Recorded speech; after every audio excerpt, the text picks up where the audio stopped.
Manchester City bosh murabbiyi Josep Guardiola milliy terma jamoamiz himoyachisi Abduqodir Husanov haqida o'z fikrlarini bildirib, nega Bournemouthga qarshi almashtirilgani va keyingi uchrashuvlarda ishtirok etmayotgani haqida gapirdi. Asosiy sabablardan biri shuki, Husanovda o'sha o'yinda sariq kartochka bor edi va men uni xavf xatariga qo'ymoqchi emas edim. Shu bilan birga biz chap qanotdan hujumni kuchaytirmoqchi edik. O'sha paytda men Nico O'Reillyni maydonga tushirdim, biroq uni bunchalik ko'p harakat qiladi deya o'ylamagan edim. Nico maydonga tushgandan so'ng esa tabiiyki Joshko Gvardiol markaziga o'tdi. Shundan kelib chiqadiki, hech qachon asosiy tarkibdagi joyingiz kafolatlanmagan.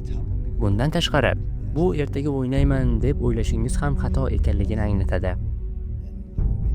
Nunes, O'Reilly va Gvardiol yaxshi chiqishib ketishdi. Shu bilan birga barqaror o'yin ko'rsatishmoqda. Bizda yaxshi o'yin uslubi shakllangan va ularning o'zaro uyg'unligi ham yaxshi. Shu bois asosiy sabab deya shuni keltira olaman xolos deya ta'rif berib o'tdi ispaniyalik mutaxassis. Ma'lumot o'rnida ta'kidlab o'tishimiz joiz, 20 yoshli hamyurtimiz Bournemouthga qarshi bir bo'lim harakat qilgandan so'ng Lesterga qarshi qaydnomaga ham kiritilmagan edi.